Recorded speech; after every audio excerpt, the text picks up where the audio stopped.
Sisisihan mo na buhay ka pa. Matitikman mo ngayon ang ganti ko sa ginawa mo sa tatay ko. Hindi ka magtatagumpay. Isa ka lang bata mo ng silbi. Ampun ka lang.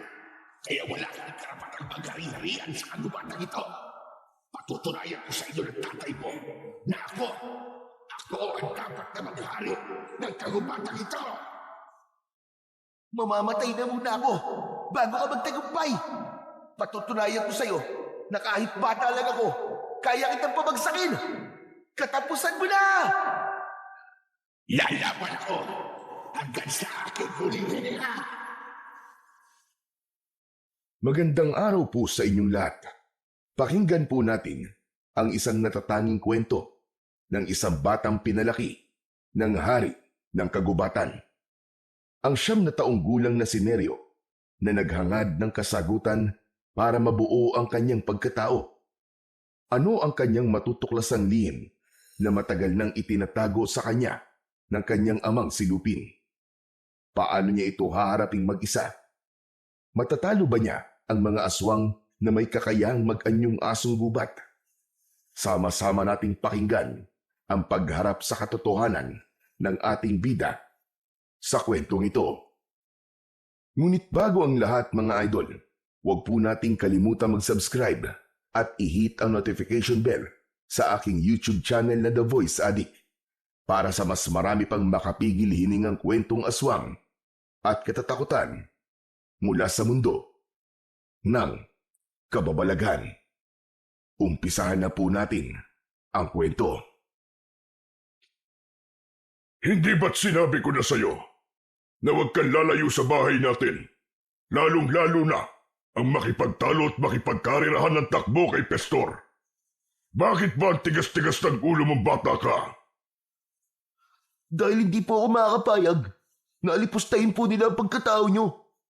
Ang gusto nyo po ba manahimik na lamang ako sa isang tabi habang sinisiraan kayo ng mga alagad nyo? Hindi po ako makakapayag, Ama. Pinalampas mo na lang sana sa kabilang tega mo. Kita mo ang nangyari sa'yo. Muntik ka pang mapahamak. Nahulog ka sa ilog. At hindi basta-bastang ilog lang yun, Neryo. Yun ang pinakadelikadong ilog dito sa gubat. Dahil marami nang namamatay na hayop sa tubig na yun. Hindi mo alam kung gaano ako nag-alala sa'yo. Hindi ka ba nag-iisip? Baka nga sinadya pa ni Pestor na ihulog ka sa ilog na yun para tuluyan ka nang mawala sa akin. Alam mo naman, naabot langit ang inggit niya sa akin dahil sa pagkakaroon ko ng anak na may kakayahang tumayo at naiiba ang itsura sa kanila. Bakit nga po ba, Tay? Bakit parang naiiba po ako sa inyo? Alam ko po sa sarili ko na hindi tayo magkamuka. Kaya nga po palagi nila akong pinagtatawanan at pinagkakaisahan dahil hindi raw po kayo ang tatay ko. Ano naman kung hindi tayo magkamuka? May magbabago ba? Magiging kamukha lang kita kapag sumapit ka na sa tamang edad, anak. Saka ano bang nakataya sa pinagpupustahan nyo kapag nanalo ka sa karera? Ang kapalit daw po ng pakikipagduelo ko kay Pestor ay titigilan niya na po ang panggugulo niya sa akin dahil hindi raw po niyo ako totoong anak. At naniwala ka naman sa traidor na yon. Yan bang iniisip mo kung bakit ka nagkakaganyan na hindi kita totoong anak? Ilang beses ko bang sasabihin sa'yo na pamilya kita, anak kita? Pero bakit hindi nga po tayo magkamuka? At ang mga kaibigan ko naman, kamukha nila ang kanilang mga magulang pero bakit ako? Bakit ganito ang itsura ko, Ama? May buntot ka po at may 4 na paa. Iba rin po ang balat niyo sa akin. Samantalang ako, makinis, maitim, at iba ang mata ko kumpara sa inyo. Anak, kahit ano pa ang itsura mo, anak kita, at yun ang tatandaan mo. Lumaki ka sa piling ko, inalagaan at minahal. Huwag kang mag-isip ng ganyan sa akin. Kaya't sana anak, huwag mong papansinin ang mga sinasabi nila sa'yo. Patunayan mo na anak kita. Wala naman silang ambag sa buhay natin. Ni minsan, Hindi sila tumulong sa pag-aalaga at pagpapakain sa'yo. Kaya sa akin ka lang makikinig, anak. Tay, pasensya na po. Hindi ko lang po talaga maiwasan ng hindi magtaka eh. Huwag ka na uling magdududa sa akin, anak. Baka nahuli lang talaga ang pagtubo ng buntot mo. O di kaya naman wala ka pa sa tamang edad. Sige na, kumain ka na, anak. Meron akong hinog na papaya sa lamesa natin. Huwag ka na munang lumayas ngayon, ha? Marami ang mababangis na halimaw ang lumalabas tuwing gabi. At maraming mga nilalang na magtataka sa buhay mo para maagaw ka nila sa akin. Balak ka nilang patayin. Sa isang malayong lugar, sa isang napakalawak na kagubatan na ipinagbabawal na pasukin ng mga tao, lalong-lalo na ng mga sasakyang nanggagaling pa sa ibang lugar. Ayon sa kwento, ang bundok ng Samat ay isa sa pinakadelikadong lugar na pupuntahan ng tao dahil sa mababangis na nilalang na namamalagi roon. Lalo pa, at dito rin naganap ang isang malaking aksidente na kumitil ng maraming buhay ng pasahero na nakasakay sa isang bus. At ayon pa nga sa balita, ay isa lamang daw ang nakaligtas at nawala pang araw sa tamang pag-iisip. Kaya hanggang ngayon ay laman pa rin ng balita ang misteryosong nangyari sa kalsada. Magmula rin ang araw na yon ay ipinagbawal na ang pagpasok sa nasabing lugar. Hanggang sa tuluyan na nga itong inabandona at nagtiis na lamang na sumakay sa tren sa kabilang riles. Walang sino man ang makakapaglarawan ng tunay na ganda ng lugar dahil nga ipinagbawal na sa mga tao ang puntahan ang gubat. Tinerio ay isang batang lalaki na napadpad sa gubat na yon at pinalaki ng isang malaki at mabangis na leon.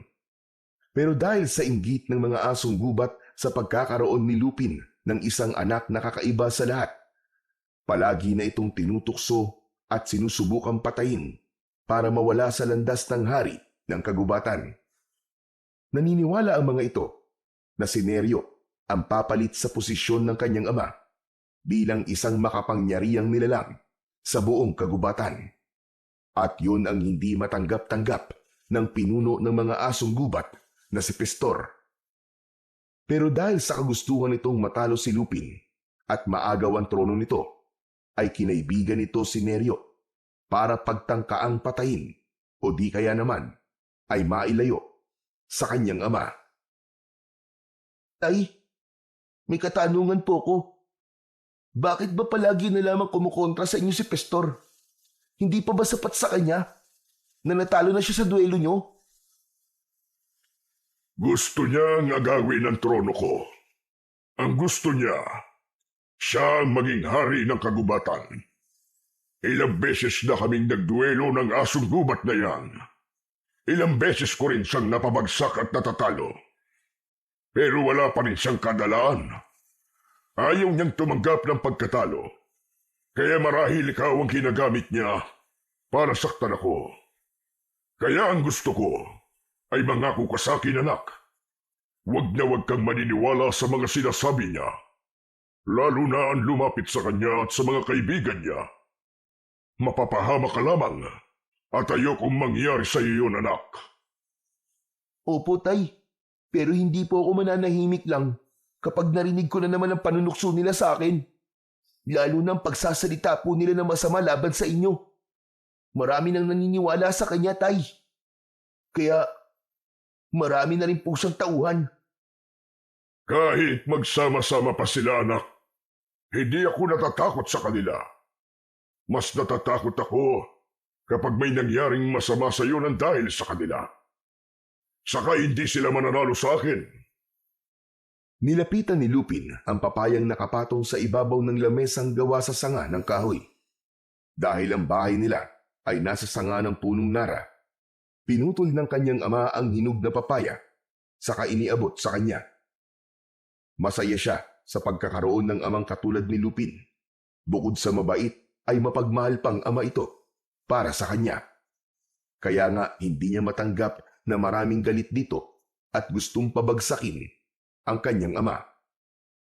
Muli niyang pinagmasdan ang kanyang kuko kumpara sa kuko ng kanyang ama bago niya tinanggap ang pagkain. Pero hindi siya nagpapahalata na nagkakaroon na siya ng katanungan sa kanyang isip.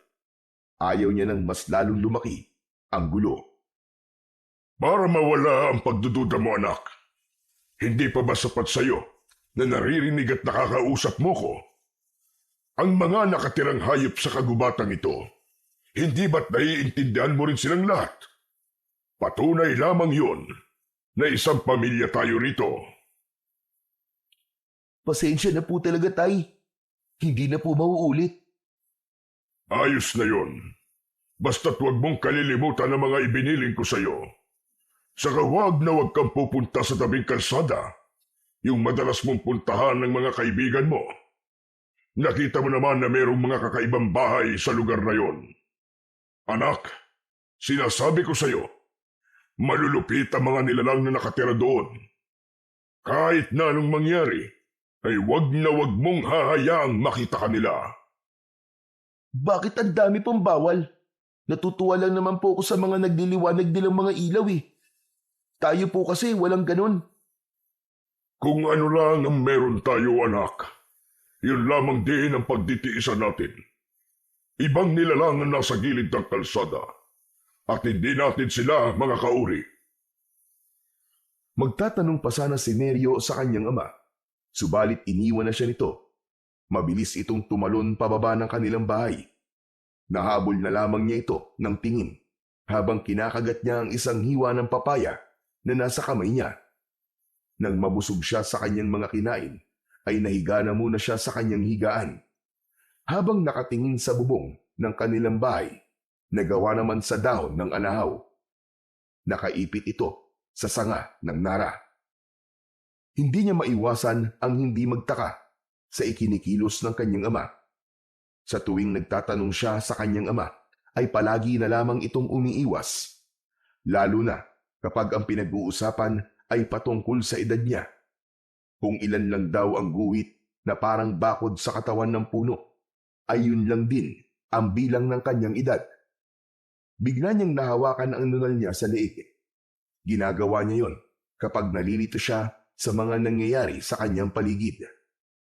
Maya-maya pa ay nakarinig siya ng isang kaluskos mula sa ibaba ng punong kinatatayuan niya.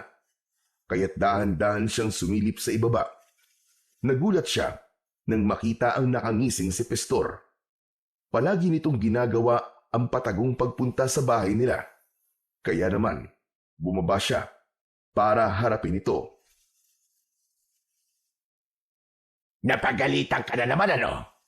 Dahil nabalitaan ni Lupin na natalo ka sa duelo natin.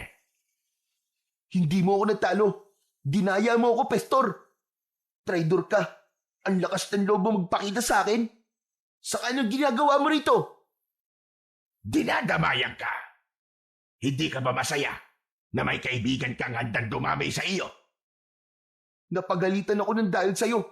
Isa pa, hindi kita kaibigan. Bakit mo pinutol ang baging kanina? Muntik na akong manunod dahil sa ginawa mo. Makakaalis ka na. Hindi na ako sasama sa'yo kahit kailan. Kung ganon, hindi ka interesadong malaman kung sino ang mga kamukha mo. Hindi na rin ako maniniwala sa mga sinasabi mo. Kahit sabihin ko sa'yo, may mga nilalang akong nakita na kaawig mo. Andun sila sa tabing kalsada. Yung bahay na maraming mga ilaw. Pwede ba? Tigilan mo na ako. Kung may plano ka na naman para ilayo ko sa ama ko, pwes hindi ka magtatagumpay, Pastor. Makakaalis ka na. Nag-aaksaya ka lamang ng oras mo dito. Magsasalita pa sana si Pastor nang bigla itong bumagsak sa lupa. Malayo ang tinalsikan nito, ilang dipaan layo kay Neryo. Pareha silang nagulat ni Pastor sa biglang pagdating ni Lupin, ang hari ng kagubatan. Nakita niya ang nakatayo niyang ama sa likod nito. Galit na galit itong humakbang papalapit sa nakahigang si Pastor. Layuan mo ang anak ko kung ayaw mo mamatay sa mga kamay ko.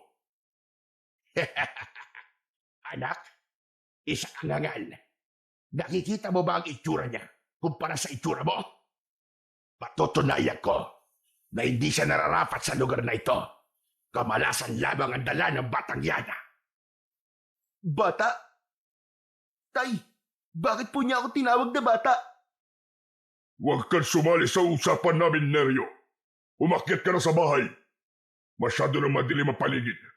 Ako na ang bahalang makipag-usap sa kanya. Bakit, Lupin? Ayaw mo bang marinig niya kung ano ang totoo? Patatalsikin ko ang batang yan. Maghintay ka lang at magtatagumpay rin ako. Talagang wala ka ng takot sa ama ko. Hindi siya magiging hari ng kagubatan kung mahina siyang katulad mo. Tumigil ka! Hari-hari! Kalokohan! Nagkataon lang na walang may gustong lumaban sa kanya. Ni hindi nga namin siya kauri. Isa siyang leon at hindi siya nababagay sa lugar namin. Kayo ng ama mo ang mga agaw ng teritoryo at hindi rin ako takot sa kanya. Wala kang teritoryo dito, Pastor. Kaya tigilan mo na ang paghahangad sa trono dahil walang ganon sa gubat na to. Lahat ay pantay-pantay ang karapatan. Ilang beses ko na pinatunayan sa lahat na wala kang kakayahan para matalo ako. Kaya sumuko ka na lamang at layuan mo na ang anak ko. Hindi! Patatalsikin ko ang batang yan at hindi mo ko mapipigilan. Galit na napatayo si Pastor habang umaangil at nakalabas pa ang matatalas nitong mga pangit.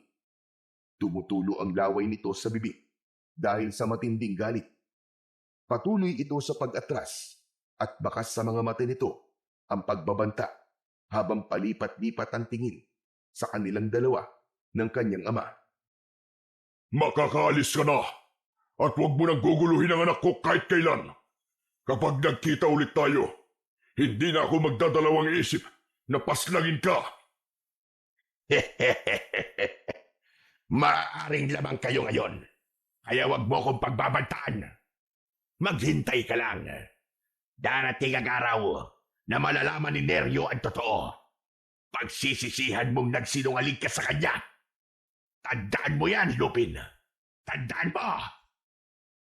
Tumigil ka! Kaya ka nilalayuan ng mga kaibigan mo dahil ang hilig mong makialam sa buhay ng may buhay. Hindi ka namin kadugo at lalong hindi ka kabilang sa pamilya namin. Isa ka lang nilalang na walang gusto kundi ang sumira ng pamilya ng may pamilya. Ang lakas ng loob mong magsabi ng pamilya. Ewan ko na lang kapag hindi siya nawala sa'yo, kapag nalaman niya kung ano ang totoo. At ikaw naman, Neryo, puntahan mo ang lugar na sinabi ko sa'yo at malalaman mong matagal ka nang niloloko ng tatay mo. Nasugatan tuloy ako. Buwisit! Hindi ako naniniwala sa'yo. Si tatay ang pamilya ko. Kaya makakaalis ka na, Pastor. Tandaan nyo, ako ang maghahari sa kaguwatang ito pagdating ng araw. Kapag napunta na sa kamay ko ang mutya ng buhay na bato, kayong dalawa mismo ng anak mo ang ililigpit ko o itatapon sa lugar na walang makakapagbigay ng tulong sa inyo. Ang mutya ba ng buhay na bato ang pinagmamalaki mo? Kahit na kailan ay hindi yun napupunta sa'yo. Dahil ipinagkakaloob lamang yun sa isang nilalang na may busilak na puso. Kaya huwag ka nang maghangad. Isa pa, isang manunugis ng aswang ang may tanga nun. Kaya sigurado kong mabibigo kang makuha yun. At sino karapat-dapat na magkaroon ng mutya ng buhay na bato? Si Neryo ba? Ha! Nagpapatawa ka ba? Isa siyang tao. Imposibleng makita niya ang mutya ng buhay na bato. Patutunayan ko na ako ang magtataglay ng lakas ng mutya. Kakainin mo ang lahat ng mga sinabi mo ngayon. Walang silbing hari. Yun lang ang sinabi ni Pastor at mabilis na itong umalis sa harapan ni Lupin at Neryo. Nagkatinginan ang mag-ama bago umakyat sa puno na hindi naman kataasan. Walang gustong magsalita o magtanong ng tungkol sa mga sinabi ni Pastor, habang si Neryo ay abala sa pag-iisip ng mga bagay na unti-unti nang gumugulo sa kanyang isipan. Matagal na niyang nararamdamang kakaiba siya. Ayaw niya lang saktan ang damdamin ng kanyang ama. Maraming natutunan si Neryo sa kanyang ama, maging sa kanyang mga kaibigan. Alam niya kung paano siya makipag-usap sa mga ito. Maging ang paggamit sa iba't ibang klaseng sandata ay natutunan na rin niya mula sa kanyang ama. Sinanay siya nito para matuto siya kung paano niyang ipagtanggol ang kanyang sarili. Pakiramdam niya ay parang may kulang pa rin kahit na ibinigay na sa kanya lahat ng kanyang ama. Parang may hinahanap pa rin siya na kasagutan na magbibigay sa kanya ng linaw kung bakit naiiba siya sa mga ito. Habang nakahiga na siya at katabi ang kanyang ama, ay hindi mawala-wala sa isip niya ang mga sinasabi ni Pastor tungkol sa kanya. Kahit nakapatong ang kanyang braso sa kanyang mga mata, ay hindi siya dalawin ng antok. Hindi mawala sa isip niya ang mga bahay sa tabing kalsada. Matagal na siyang nakatingin sa lugar na yon, pero kahit kailan ay hindi niya nakikita ang mga itsura ng nilalang na nakatira doon. Maingat siyang bumangon habang inaaninaw kung natutulog na nga ba ang kanyang ama. Mabilis ang tibok ng kanyang puso dahil sa naiisip niyang gawin. Sa pangalawang pagkakataon ay muli niyang susuwayin ang kanyang ama. Halos patingkayad siyang naglakad sa paanan nito. Huwag lang siyang lumika ng ingay. Paglabas niya ng kanilang bahay sa itaas ng puno ng nara, ay muli niyang sinulyapan ang kanyang ama na payapa pa rin natutulog sa sanga ng puno. Patawarin niyo po ako, Tay. Pero gagawin ko po ito para sa ikatatahimik po ng kalooban ko. Saka ako na lamang po haharapin ang galit niyo. Sana'y maintindihan niyo po ako. Kailangan kong malaman kung ano ba talaga ang nilalang na nakatira sa bahay sa gilid ng kalsada. Sa kanya nilisan ang lugar na yon. Tumakbo siya na parang isang leon. Halos hindi lumapat ang kanyang paa at kamay sa lupa sa bilis ng takbo niya papunta sa gilid ng kalsada sa paanan ng bundok. Ilang oras din ang kailangan niyang takbuin para marating ang lugar na yon. Ang mga baging na nakasabit sa puno ay mabilis niyang nilambitinan, makatawid lang sa kabilang puno. Yun ang isa sa kakayahan ng mga unggoy na napag-aralan niya ng gayahin. Pagkalipas ng 1.5 oras na pagtakbo, sa wakas ay narating na niya ang gilid ng kalsada. Maraming ilaw, maliwanag ang paligid na parang masayang tumira roon. May mga nakatayong poste sa bawat gilid ng kalsada. Tahimik ang labas ng bahay, kaya matyaga pa siyang naghintay sa lugar na yon. Nagbabaka sakali siyang may makitang mga nilalang na sinasabi ni Pastor na kahawig niya. Kaya ilang saglit pa ay nanlaki ang kanyang mga mata. Nakita niya ang isang lalaki na katulad ng kanyang itsura. Napatingin siya sa kanyang palad habang sinisipat ang kanyang daliri sa kamay. Saka muling titingin sa nilalang na nagtatago rin sa likod ng bahay. Ang kanyang mga kamay, katulad din sa akin. Saka wala siyang buntot. Totoo ang sinasabi ni Pastor. Pero bakit? Bakit sinasabi ni Tatay na wag akong magpakita sa kanila? Matagal na nagtago si Neryo sa makapal na halamang gubat. Kitang-kita niya ang nilalang na nakatayo sa likod bahay na gawa sa kawayan at kugon. Pero nagulat siya sa sumunod na nangyari. Nagbago ang anyo ng lalaki. Humaba ang bibig nito. Ganon din ang tenga nito. Tumubo ang buntot at balahibo ng nilalang. Napaatras siya sa kanyang pinagtataguan dahil biglang kumislap ang mapupula nitong mga mata sa refleksyon ng liwanag ng buwan. Hindi! Hindi siya ordinaryong nilalang. Isa siyang asong gubat na kalahi ni Pastor. Kung ganun, talagang anak kaya ako ni Tatay at balang araw ay magiging isa rin akong ganyan. Punong-puno ng pagkalito ang isip ni Neryo ng mga sandaling yun. Patuloy siya sa paghakbang ng paatras.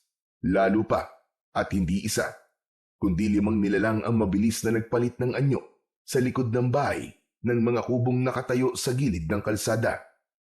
Bumundol ang kaba sa kanyang dibdib nang sa pag-alulong ng mga ito ay sabay-sabay na napatingin ang mga asong gubat sa gawi niya. Nanlalaki ang kanyang mga mata nang dahil sa gulat. Naku, lagot! Nakita na nila ako! Paano kaya nilang nalaman na nandito ako? Wala nang inaksayang oras pa si Neryo. Mabilis siyang tumakbo papalayo sa lugar na yon. Naramdaman niya ang pagsunod ng mga ito sa kanya, kaya mas lalo niyang binilisan ang kanyang pagtakbo. Pero huli na, dahil nagawa na ng mga itong harangan ang kanyang daraanan. Ang 5 asong gubat na may mapupulang mga mata ay nakangising humahakbang papalapit sa kanya. Tumutulo ang mga laway nito habang ikinakaskas ang unahang paa sa lupa. Saka inilabas ang malasangan nitong dila. Sino kayo? Anong kailangan niyo sa akin? Hindi niyo ba alam na anak ako ng hari ng kagubatan? Tila hindi naiintindihan ng mga asong gubat ang sinasabi ni Neryo dahil wala siyang kaalam-alam na iba ang lingwaheng lumalabas sa kanyang bibig. Kaya naman, imbis na matakot, ay sabay-sabay pa ang mga ito sa pag-atake sa kanya. Nagawa niya kagad na makatalon sa baging bago pa man siya abutan ng mga ito. Maigpit siyang humawak sa taling baging at nagpalipat-lipat sa mga puno. Nagpaikot-ikot siya sa pagsabit sa baging sabay sipa niya sa mga mukha ng asong gubat na hindi makalapit sa kanya dahil sa kanyang bilis. Napangiti siya nang maramdaman niya sa kanyang sarili na kaya niyang labanan ang mga nilalang. Ano? Kala niyo wala pala kayong binatbat eh. Lumaban kayo. Magpasalamat kayo dahil wala akong dalang sandata. Dahil kung hindi lang sipa ang matitikman niyo sa akin, kundi gigilitan ko talaga mga leeg niyo gamit ang talim ng aking punyal. Mas lalong naging agresibo ang mga asong gubat sa pag-atake kay Neryo. Pero naiiwasan niya ang bawat kagat ng mga ito. Nagagantihan niya yun kagad ng sipa sa muka. Kaya lang ay hindi niya napansin na merong baging na malapit nang maputol. Saktong paglipat niya sa baging na yon ay naputol na kagad yon at bumagsak siya sa lupa. Naramdaman niya ang pagtama ng ugat ng puno sa kanyang likod. Halos mamilipit siya sa sobrang sakit. Kaagad siyang nilapitan ng mga asong gubat at pinagtulungan siyang kagatin ng mga ito. Naramdaman niya ang pagbaon ng pangil sa kanyang kalamnan, kaya't napasigaw siya ng malakas dahil sa kirot. Tulong! Tulungan niyo ako pakiusap! Dahil naunahan na si Neryo ng takot, ay hindi niya na napansin ang sugat niya sa binti at hita at braso. Kaya naman, hindi niya na magawang makakilos pa. Mabilis siyang gumapang sa lupa habang abala ang mga asong gubat sa pagkagat sa kanya. Pakiramdam niya, biglang naparalisa ang buo niyang katawan. Kasunod ang pag-agos ng mainit na likido sa kanyang katawan. Pilit niyang nilalabanan ng mga ito hanggang sa dumating ang isang matandang lalaki. May hawak itong tungkod na gawa sa kahoy na matinik. Parang gawa yun sa katawan ng lukban na madalas niyang nakikita sa tabing ilog. May suot itong mga kwintas mula sa iba't ibang uri ng bato. Malakas nitong tinuktok sa lupa ang hawak nitong tungkod at sa hindi malamang dahilan, sabay-sabay na natumba ang mga asong gubat sa lupa. Hindi makabangon ng mga ito, habang si Neryo naman ay hindi makapaniwala sa lakas na taglay ng matanda. Mabilis siyang nilapitan ng matanda at inalalayan siyang tumayo. Hindi niya maintindihan ang sinasabi ng matanda, pero nang maitayo siya nito, ay hinarap muna ng matandang lalaki ang mga umatake sa kanya. Dahil sa takot ng mga nakabangon na asong gubat, ay mabilis na kumaripas ang mga ito ng takbo at nawala sa madilim na bahagi ng kakahuyan. Saka lang naramdaman ni Neryo ang panginginig ng kanyang tuhod, kaya't muli siyang napalugmok sa lupa. Tulungan niyo po ako. Gusto ko na po umuwi sa amin. Ano? Anong sabi mo, bata? Kahit anong sabihin ng matanda, ay hindi rin yun maiintindihan ni Neryo at hindi rin maiintindihan ng matanda. Nagtataka siya sa salita ng lalaking tumulong sa kanya. Sumunod na lang siya rito nang bigla nitong tinignan ang kanyang sugat sa katawan. Walang pang itaas na damit si Neryo. Tanging balat lang ng usa ang nagsisilbing kasuotan niya sa pang-ibaba niyang katawan. Ang mabuti pa ay dalhin na muna kita sa bahay ko. Masyadong malalim ang mga sugat mo sa katawan. Puro angil lamang ang naririnig ko mula sa iyo. Para kang leon kung umangil. Nakakunot ang noo ni Neryo nang bigla siyang buhati ng matanda. Hinayaan niya lang ito sa ginagawa habang naririnig niya ang hingil nito sa paglalakad. Ilang minuto pa ay nakarating na sila sa bahay na gawa sa kawayan at ang bubong naman ay gawa sa dahon ng anahaw. Katulad yun ng kanilang bubong pero hindi ng itsura ng tirahan. Pagpasok nila sa loob ng bahay ng matanda ay ibinaba siya nito sa upuang gawa sa kawayan. Mabilis itong pumasok sa silid nito at pagbalik ay meron na itong isang uri ng kwintas na may balot ng kulay pulang tela ang palawit. Kaagad nitong isinuot sa kanyang leeg ang kwintas na yon. Oh, hayan. Sa'yo na ang mutya ng buhay na bato. Para alam ko kung ano ang ibig sabihin ng mga tunog na lumalabas sa bibig mo. Hindi tayo magkaintindihan eh. Panay lang ang angil mo. Alam kong isa kang bata na nakatira sa kagubatan.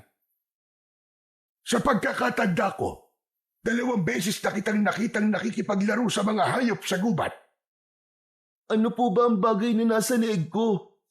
Oh, yan! Naiintindihan na kita. Ang mutya na yan ay para sa mga nilalang o hayop na gusto kong makausap. Kasi kanina, ang dating ng salita mo sa akin, puro pag-angil lamang ng isang hayop. Kaya naman ganyan ka magsalita. Hindi ko po masyadong naiintindihan kung ano po ang ibig niyong sabihin. Ang mahalaga po naiintindihan niyo na po ang mga sinasabi ko. Kailangan ko nang umuwi sa amin. Nag-aalala na ang aking ama. Tumakas lang ako sa kanya Pero nasa paligid pa rin ng mga aswang na umatake sa iyo kanina. Isa pa, hindi kita papayagang umalis dahil sa mga sugat mo. Ano pong sabi niyo? Aswang? Aswang po ang tawag sa mga asong gubat na may mapupulang mga mata? Hindi sila ordinaryong asong gubat. Sila ang mga nilalang na nagtatago sa anyo bilang isang asong gubat. Ang palatandaan sa kanila ay ang mapupula nilang mga mata. Kauri mo sila, isang tao. Teka, sandali lang. Tao? Tawag niyo sa akin tao? Tama ka. Hindi mo ba alam yon? Isinama kita rito dahil sa magiging epekto ng kagat nila sa sugat mo. Katulad ng sinabi ko, hindi sila mga asong gubat lamang. Sila ang mga aswang na uubos sa mga nilalang na nakatira sa kagubatan. Teka, kanina pa tayo nag-uusap Hindi ko pa alam kung ano ang pangalan mo at kung taga saan ka. Neryo ang pangalan ko at sa kagubatan ako nakatira. Wala po akong ina, pero meron akong ama. Kayo, ano pong tatawag ko sa inyo? Hindi pa rin ako nakakapagpasalamat sa tulong na binigay niyo sa akin at sa binigay niyong kwintas na to. Tawagin mo na lamang akong Lolo Teloy. Dito talaga ako nakatira. Isa akong manunugis ng aswang. Meron akong anak na babae na nakakulong naman sa mental hospital. Nasiraan siya ng ulo dahil sa mga nangyari sa kanya. Pero sa awa naman ng Diyos, ay unti-unti na siyang bumabalik sa dati. Ano? Gusto mo bang iatid kita sa bahay niyo pagkatapos kitang gamutin? Naku, wag na. Malayo ang bahay namin sa lugar na to. Isa pa, hindi yung katulad ng bahay nyo. Ang bahay namin, puno ng narayon, tapos may sahig kami na bilog na kahoy. Mahihirapan lang kayo. Sa katunayan nga, ako lamang ang may gawa nun Kakaibang bahay naman pala ang bahay niyo. Ilang taon ka na ba? Sabi po ni tatay, ako ay 9 na taong gulang. Ibabalik ko na po ang mutyang to. Nabanggit po kasi ni tatay ang tungkol sa mutyang to. At may busilak na puso lang daw po ang karapat dapat na magtaglay nito. Kaya nga sa'yo ko yung ibinibigay eh. Alam kong busilak ang puso mo. Ang totoo niyan, sinadya ko talagang ibigayan sa'yo. Isang mutyayan ng batong buhay na kayang pumatay sa mga aswang na umatake sa'yo kanina. Ewan ko ba kung bakit magaan ang loob ko sa'yo. Kahit nung una pa lang kitang nakita habang nakikipaglaban sa mga asong gubat. Hindi ba't nabanggit ko naman sa'yo na pangalawang beses na itong pagkikita natin? Saka, ang epekto ng mutya na yan ay para mas lalo tayo magkaintindihan. Pero sa ngayon, kailangan na muna nating gamutin ang mga sugat mo. Maraming salamat, Lolo Teloy. Medyo mainit na nga po ang pakiramdam ko at masakit po ang mga sugat ko sa katawan. O sige na, maiga ka na muna dyan. Epekto yan ang kagat nila at may laso niyan. Isa pa, medyo madilim pa sa labas at nawala na rin ang liwanag ng sikat ng buwan. Kaya mas makabubuti kung hihintayin mong lumiwanag ang paligid bago ka umuwi sa inyo. Inihatid ni Lolo Teloy si Neryo sa kwarto nito. Habang papalapit siya sa higaan, ay palakas ng palakas ang panginginig ng kanyang katawan. Hindi niya mapigilan ang pagtulo ng kanyang laway. Ganon din ang pagtirik ng kanyang mga mata. Kaya nagawa niyang makahiga ng mabilis sa katre na gawa sa kawayan. Ganon din ang pagmamadali ng matanda sa pagbubukas ng lumang aparador nito. Meron itong kinuha sa loob at dahil nanlalabo na ang kanyang paningin dahil sa sakit ng kanyang sugat, pinakiramdaman na lamang niya ang gamot na lumapat sa kanyang sugat. Maya-maya lang ay nawala na ang sakit ng sugat niya, pero ang pumalit naman ay ang pamimigat ng talukap ng kanyang mga mata. Bago siya hinila ng antok, ay naalala pa niya ang kanyang ama. Tiyak na nag-aalala na ito sa kanya kapag napansin nitong wala siya sa tabi nito. Pero kahit na anong gawing pagpupumilit niya na bumangon, ay tuluyan na nga siyang nakatulog. Tirik ang araw nang magising siya sa kwarto ng matanda. Dahan-dahan niyang inilinga ang kanyang paningin sa paligid ng kanyang silid. Bagya na lamang din ang nararamdaman niyang sakit sa kanyang sugat sa kanyang katawan. Nakatulong ang kulay puting tela na benda sa mga tama ng kagat sa kanyang katawan. Maya-maya pa ay narinig niya ang maihinang yabag ng paa ng matanda. May dala itong mainit na sabaw na nakalagay sa mangkok na nakapatong sa malapad na tabla ng kahoy. Bigla siyang nakaramdam ng gutom. Kahit na ngayon lamang siya nakakita ng ganong klaseng pagkain. Madalas na kinakain niya ay prutas. Magkakasunod na paglunok ng laway at pagkalam ng kanyang sikmura ang narinig ng matanda mula kay Neryo. Sige na iyo, kumain ka na muna nang makabawi ka ng lakas. Masyadong mataas ang lagdat mo kagabi, kaya alam kong mahina pa rin ang katawan mo ngayon. Ipinagluto na lamang muna kita ng sinabawang baboy na may papaya. Bago ka umuwi, ay kailangan mong magpalakas. Hindi ko po alam kung paano kainin to, Lolo Teloy eh. Napansin ni Neryo ang pagkunot ng noo ni Lolo Teloy. Baka sa mukha nito ang pagtataka sa sinabing yun ng bata. Sinabayan naman niya yun ng pagbangon niya sa katre at hindi inaalis ang paningin sa mangkok na dala ng matanda. Maya-maya pa ay inilapag na yon sa lamesang gawa sa kawayan. Teka. Ang ibig mo bang sabihin ay hindi ka pa nakakatikim ng pagkain ito? Isang uri lang ito ng inumin na kayang magbigay ng lakas sa iyong katawan. Mangyaring palaging bunga lamang po ng mga puno ang natitikman ko. Yun po ang pagkain ko. Ito pong umuusok na sabaw. Talagang ngayon lamang po ako nakakita ng ganito. O sige. Naiintindihan ko na. Susubuan na lamang kita ng makakain ka na. Mas masarap kainin ito kapag mainit ang sabaw. Hindi na nga napigilan ni Neryo ang matanda nang dumampot ito ng kutsara sa mangkok nito. Sinubuan siya nito at nang malasahan niya ang mainit na likido sa kanyang lalamunan na may konting asim, ay biglang nanlaki ang kanyang mga mata. Hindi maitago sa kanyang muka ang saya nang matikman ang pagkain. Masarap yun at kakaiba ang lasa. Pero mabilis ding nawala ang ngiti niya sa labi nang maalala ang kanyang ama. Marami siyang itatanong dito, ngayong alam na niya kung ano ang tawag sa kanya. Halos pamawisan siya nang maubos niya ang pagkaing ibinigay sa kanya ng matanda. Sandali lamang siya nagpahinga. Pagkatapos ay inabutan na siya ng matanda ng isang uri ng kasuotan na ibang-iba sa suot niyang damit. O heto, magsuot ka na muna ng pang-itaas na damit nang hindi sumakit ang sikmura mo. Salamat po. Pero hindi ko po matatanggap yan, Lolo Teloy. Ayoko po malaman ng aking ama na nagpunta po ako sa lugar na to. Maigpit niya po akong pinagbabawalang makisalamuha sa mga tao. Sige po, aalis na po ako. Baka kagabi pa po ako hinahanap ng aking ama eh. O sige, ikaw ang bahala. Ito na lamang ang dalin mo. Isa itong uri ng tungkod na gawa sa kahoy ng lukban. Magagamit mo ito laban sa mga masasamang elemento na makakasalubong mo sa daan.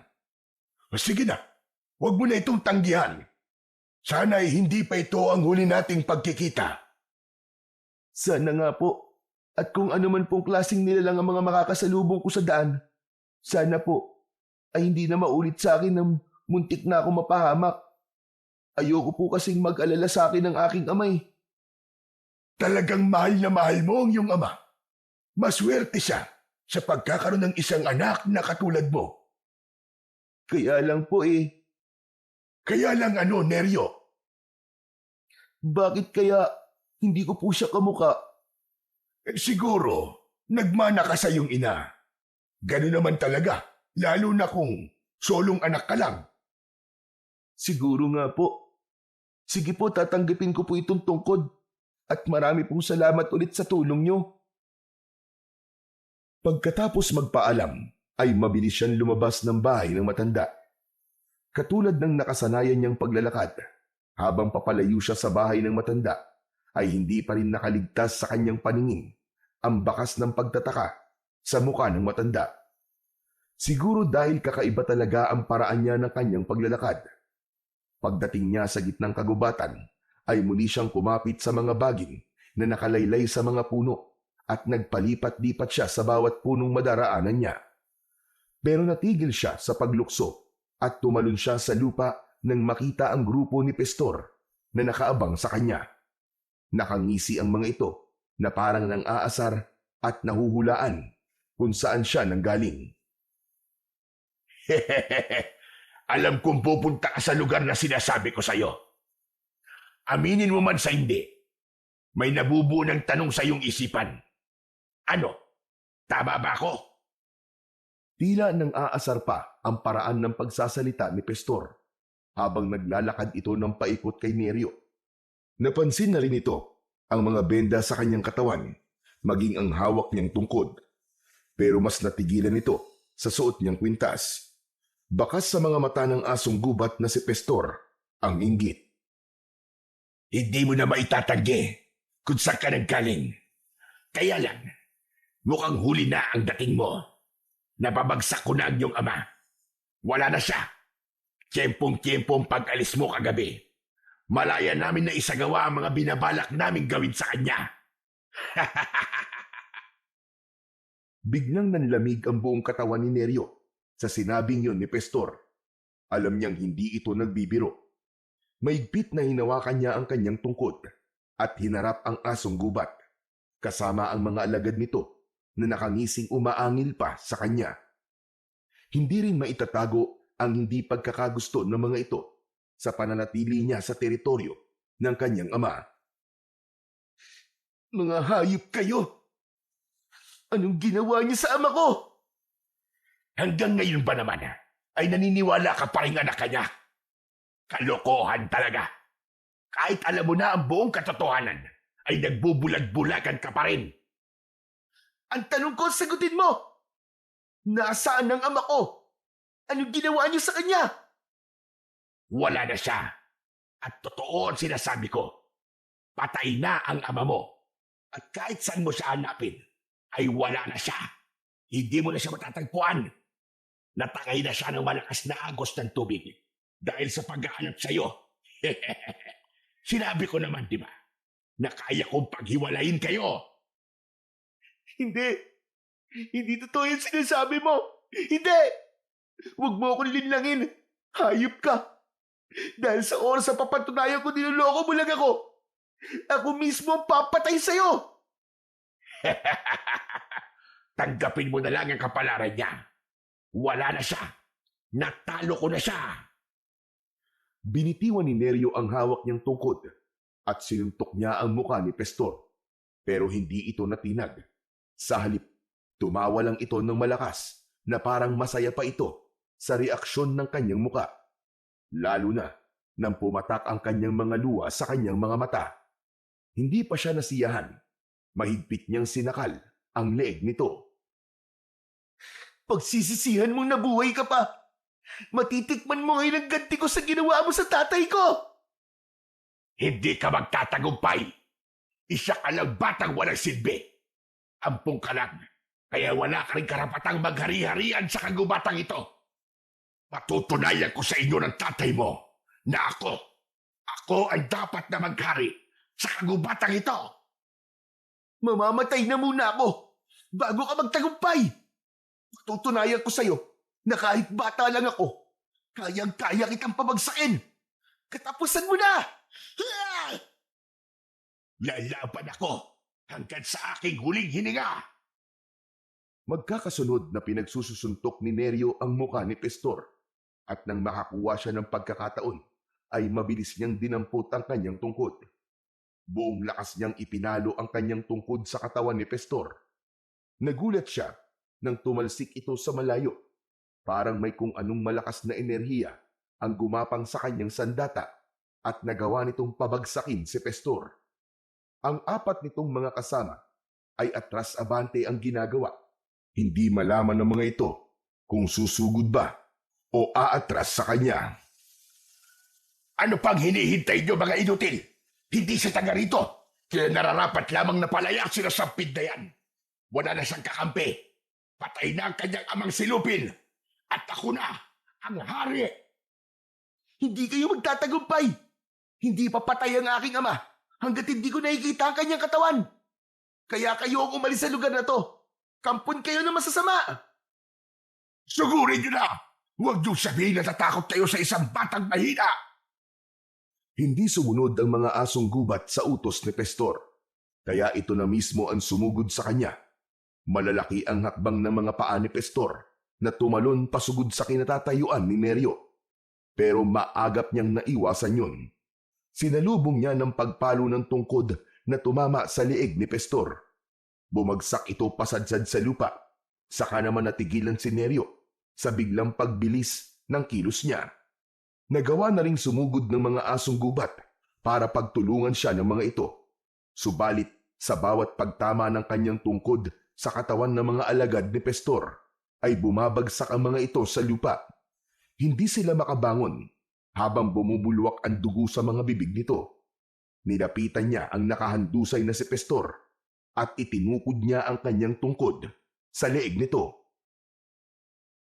Kaya wag mong mamaliitin ang kakayahan ng isang batang katulad ko. Baka nakakalimutan mo. Isa akong anak ng hari ng kagubatan.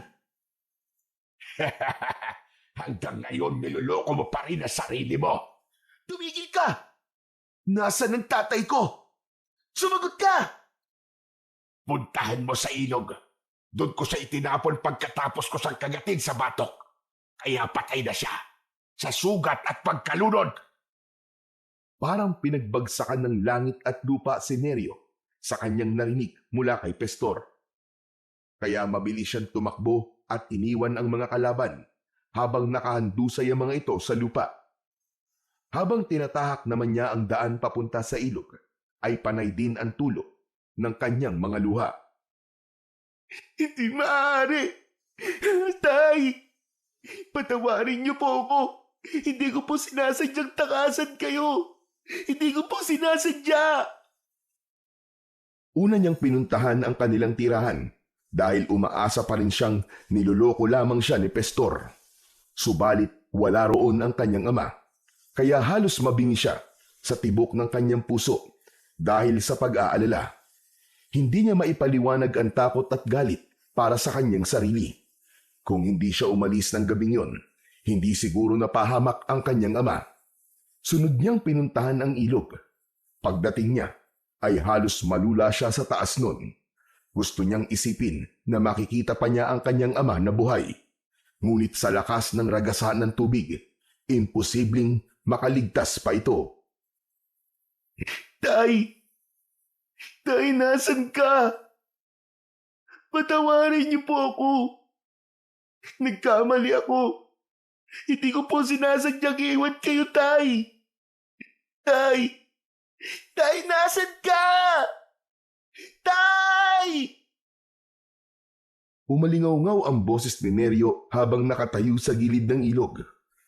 Tila nakikisimpatya ang panahon sa kanyang pagdadalamhati dahil kumulog at kumidlat. Kasabay ng pagdilim ng kalangitan at pagbuhos ng malakas na ulan, dumilim rin ang paligid kasabay ng malalakas na sigaw ng pag-iyak ni Neryo. Tay, nandito na po ako! Nasaan ka? Magpakita ka, Tay! Tay! Nanghihinang napaluhod sa lupa si Neryo, habang ang tilamsik ng putik sa kanyang nabasang katawan ay ginapangan na ng lamig ng hangin. Kumirot ang kanyang sugat dahil sa nabasa na ng ulan ang telang nakatali sa kanyang sugat. Nanginginig ang kanyang buong katawan habang yakap ang tungkod. Wala siyang tigil sa pag-iyak at pagtawag sa pangalan ng kanyang ama. Sobra siyang nagsisisi sa kanyang ginawa. Pakiramdam niya, mag-isa na lamang siya sa mundo. Pagkatapos ng sakit na kanyang nararamdaman sa pagkawala ng kanyang ama, ay napalitan naman yun ng galit para kay Pestor. Pagbabayaran ni Pestor ang ginawa niyang ito sa inyo, Tay. Lahat ng may kinalaman sa pagkawala niyo, mananagot silang lahat sa akin. Tumayo si Neryo at tumingala sa langit habang malakas na sumisigaw. Kaya kitang-kita niya ang pagguhit ng kidlat sa kanyang tungkod at sa suot niyang mutya ng batong buhay. Lumiwanag ang kanyang paningin dahil sa pagtulay ng malakas na enerhiya sa kanyang buong katawan. Nanuot yun hanggang sa kahuli-hulihang piraso ng kanyang ugat. Bigla siyang nanghina, kaya't napalugmok siya sa lupa. Ipinagpatuloy niya ang kanyang pagluha. Nanatili siya sa ganong posisyon habang dahan-dahang humiga sa putik. Tumatama ang patak ng ulan sa kanyang muka habang naririnig pa rin niya ang malakas na pagkulog at pagkidlat. Hindi na niya namalayan ng oras. Medyo madilim na nang siya ay bumangon. Pinagmasdan ni Neryo ang hawak niyang tungkod, pati na ang suot niyang kwintas. Hindi siya maaaring magkamali. Nakita niyang nagkaroon ng kulay pulang liwanag ang suot niyang kwintas. Maging ang kanyang tungkod. Isang bagay na sobra niyang pinagtatakahan. Hindi pa rin tumigil ang ulan, pero hindi maitatanggi ang biglang paglakas ng kanyang pandinig, pangamoy at pakiramdam sa paligid. Alam niyang may mga nilalang na nakatayo sa kanyang likuran. Nagbago rin ang simoy ng hangin. Amoy na nabubulok na laman ng hayop.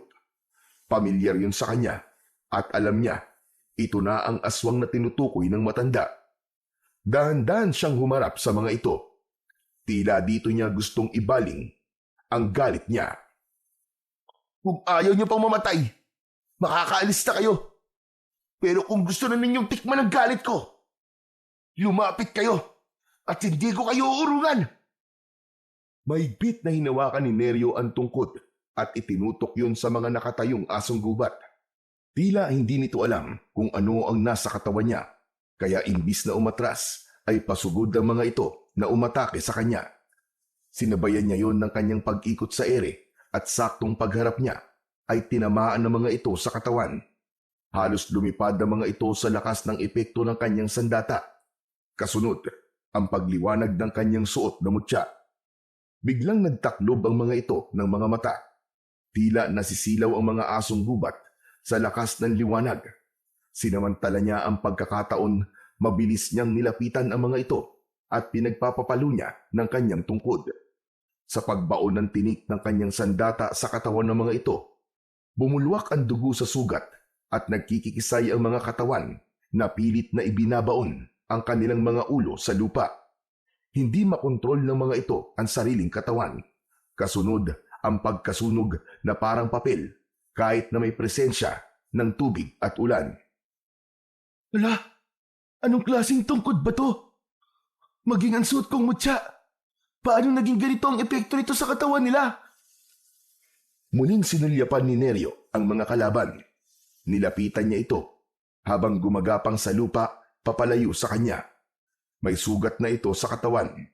Akma na sanang papaluin niya ito ng kanyang sandata nang biglang nagbago ang anyo nito. Naging isang tao na walang suot na damit.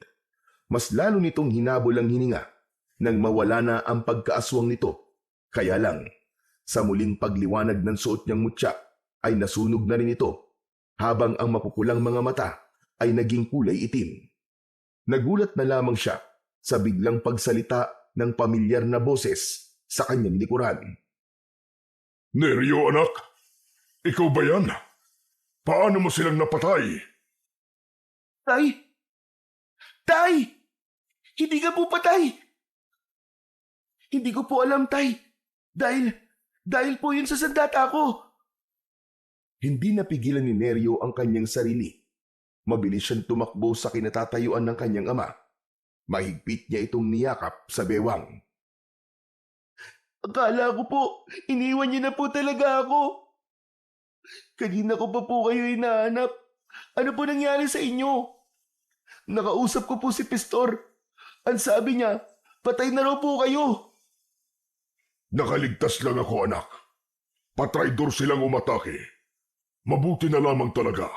At nakakapit ako sa puno at naisip kita. Kaya sinikap kong mabuhay. Saan ka ba nagpunta? Bakit nawala ka bigla sa tabi ko? Patawarin niyo po ako, Tay. Hindi ko po dapat ginawa yon. Naniwala po ako sa mga sinabi ni Pastor. Pero, paano niyo po may papaliwanag ang mga nilalang na ito? Kauri ko sila, Tay. At nagiging katulad sila ni Pastor. Ano pong klaseng nilalang sila, Tay? Naguguluhan na po talaga ako sa mga nangyayari. Hindi ka maguguluhan, anak. Kung magtitiwala ka lamang sa akin. Yun na nga po ang masakit, Tay. Nagtitiwala naman po ako sa inyo. Pero yung mga nakikita ko, parang may kakaiba po eh. Isa pa, may nakilala po ako kanina. Pareho kami ng itsura. Ang mga kamay niya. At wala siyang buntot na katulad nyo. Tay, pasensya na po. Pero anak po ba talaga niyo ako? Anak kita. Ilang beses ko bang sasabihin sa'yo? Kagabi lang po ay may umatake po sa akin mga asong gubat. At kapag nasusugatan sila, ay nagiging isa silang tao na kagaya ko. Pati yung Tay. Alam ko na po kaya nakikiusap ako. Huwag po niyong ilihim sa akin ang buong katotohanan. Ampun niyo lang po ako at yun ang totoo.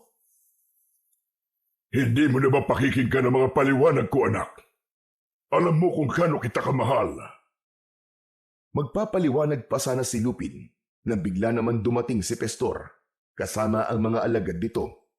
Nagulat ito nang makita si Lupin. Nawala ang mapang-asar na angil ni Pastor nang bigla itong lapitan ni Lupin at kinagat-kagat sa leeg. Nagpambuno ang dalawa at nabigla si Neryo sa galit na yon ng kanyang ama. Kitang-kita niya kung paanong bumaon ang pangil ng kanyang ama sa leeg ni Pastor. Nagpupumiglas ito, ngunit hindi ito makawala dahil higit na mas malakas ang leon. Kumilos na rin ang mga alagad nito at siya naman ang sinugod. Walang kaalam-alam ang mga asong gubat sa malakas na taglay ng kapangyarihan ng suot na mutya ni Neryo. Kaya paglukso ng mga ito papalapit sa kanyang kinatatayuan, ay sinalubong naman ito ng malakas na pagkalat ng liwanag sa palawit ng kanyang mutya. Bumagsak ang mga ito sa lupa habang umaangil na parang asong nasasaktan. Sina Lupin at Pastor ay biglang natigilan nang makita ang sabay-sabay na pagbagsak ng mga asong gubat sa lupa. Mabilis na lumapit si Lupin kay Neryo na hindi makapaniwala sa kanyang ginawa. Saka lang nito sinulyapan ang mga naunang asong gubat na nasaktan. Paanong nangyari yun, anak? Paanong nagkaroon ka ng ganyang kalakas na sandata?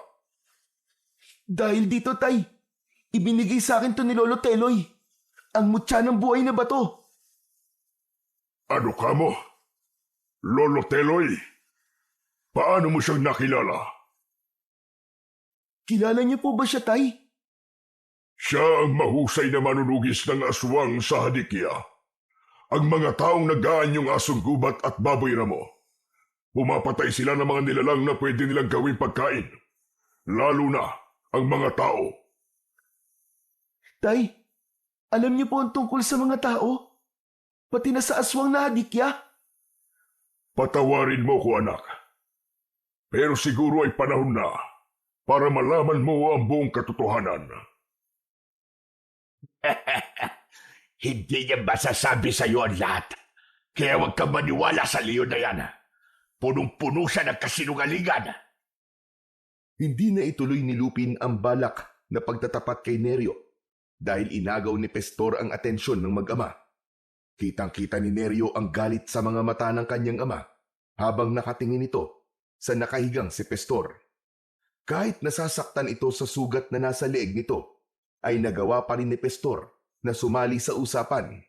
Nagpalipat-lipat ang tingin niya sa dalawang nilalang na nasa kanyang harapan.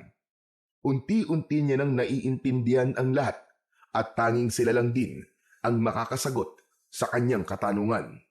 Ang hindi lang niya maintindihan ay kung bakit tila pinipigilan ng kanyang ama na malaman niya ang buong katotohanan tungkol sa kanyang pagkatao. Huwag mo kong piliting patayin ka, Pestor. Hanggat kaya ko pang magtimpi ng galit ko, tigilan mo lang ang pangingialam mo sa buhay namin ng anak ko. Bakit natatakot ka ba? Akala ko talaga napatay na kita.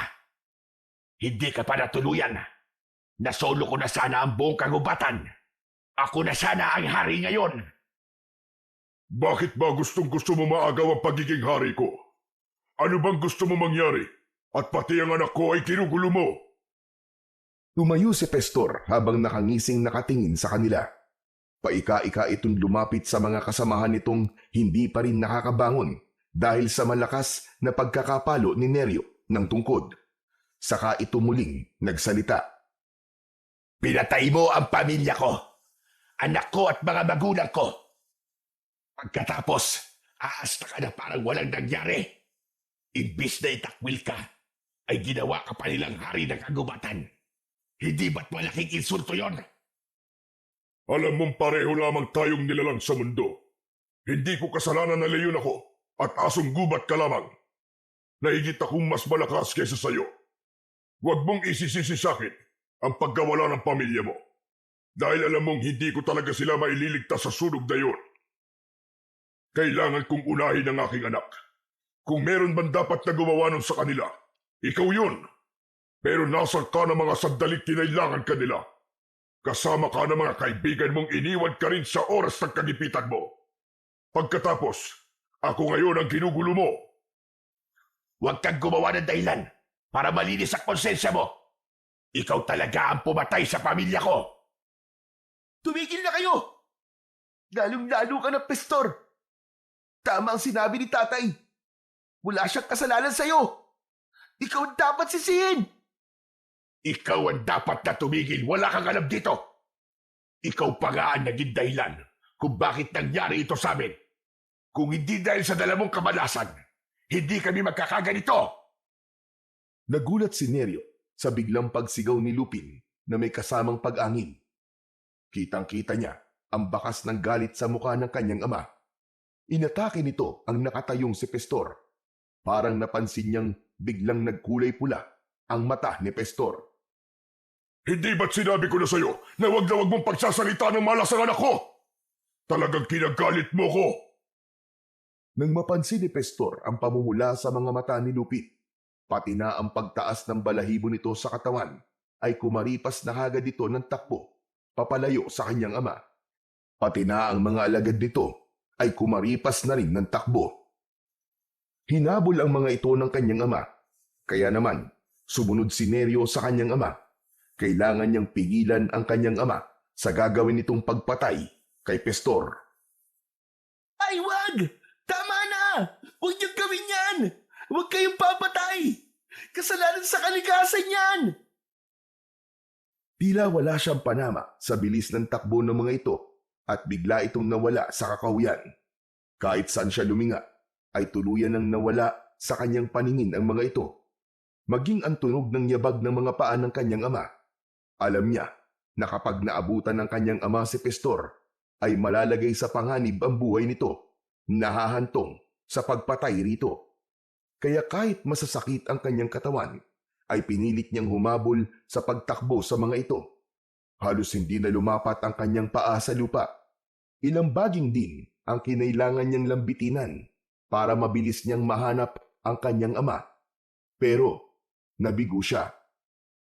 Ilang minuto ang lumipas ay hindi niya nakita ang bakas ng paa ng kanyang ama. Hanggang sa pagsapit niya sa gitnang kagubatan, tumigil siya sa pagtakbo para siyang nabibingi sa katahimikan. Maya-maya pa ay nakaramdam siya ng pag-iinit sa suot niyang mutya. Hindi pa man siya halos nakakalingon sa kanyang likuran, ay tumama na sa kanyang muka ang malakas na kamao mula sa isang lalaki. Kita niya na wala itong damit pang itaas, kaya pagbagsak niya sa lupa ay muntik niya nang mabitiwan ang kanyang tungkod. Sino ka? Bakit bigla mo na lamang akong inatake? Napaawang ang bibig at nanlalaki ang mga mata ni Neryo nang makita ang lalaki. Nakangisi itong tumutulo ang laway na parang wala sa tamang pag-iisip. Napansin din niyang mapupula ang mga mata nito. Kailan ba matatapos ito? Itinukod ni Neryo ang kanyang tungkod sa lupa para makatayo siya. Kasabay ng pagliwanag ng suot niyang mutya, iwinasiwas niya ang kanyang sandata sa hangin. Kitang-kita niyang napaatras ang nilalang, ngunit sa paghakbang nito ay nagsipaglitawan pa ang mga kasama nito na nagtatago sa likod ng mga puno. Sunod ang magkakasabay na pagsugod ng mga ito papalapit sa kanyang kinatatayuan. Ipinalo niya ang tungkod sa unang nilalang na sumugod sa kanya. Tinamaan ito sa leeg at halos mapasadsad itong bumagsak sa lupa. Maya-maya pa ay biglang nagkagulo ang mga aswang nang makita ang pagdating ng isang matandang lalaki. Yun ay walang iba kundi si Lolo Teloy. Bigla itong umatake sa mga aswang na hadikya. Kaya nagulat na lamang siya nang biglang magpalit ng anyo ang 5 lalaki. Naging isang asong gubat ang mga ito na may mapupulang mga mata. Kilos na! Mga aswang sila! Ikaw talaga ang punteriya nila! Bilisan mo! Opo, Lolo Teloy! Patakbong sumugod si Neryo sa mga kalaban.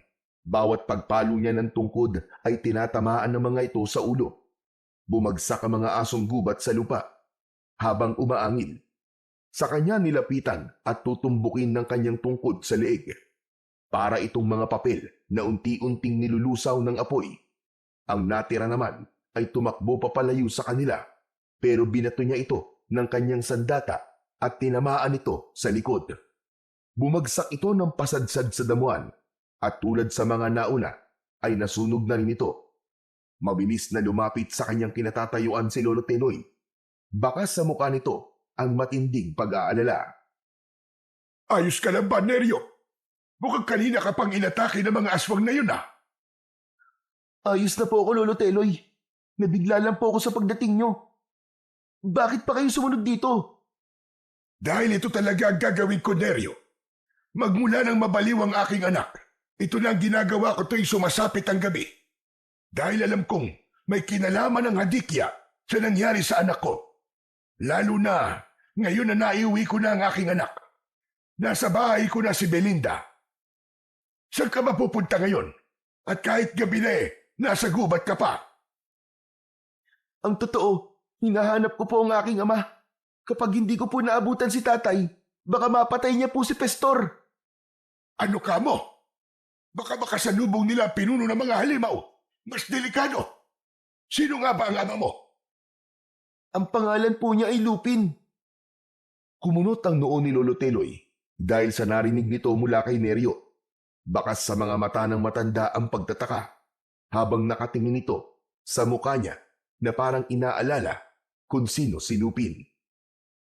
Pero wala akong kilalang Lupin. Mukhang hindi kayo taga rito. Taga rito po kami sa kagubatan. Ang totoo nga po isa pong hari ang aking ama.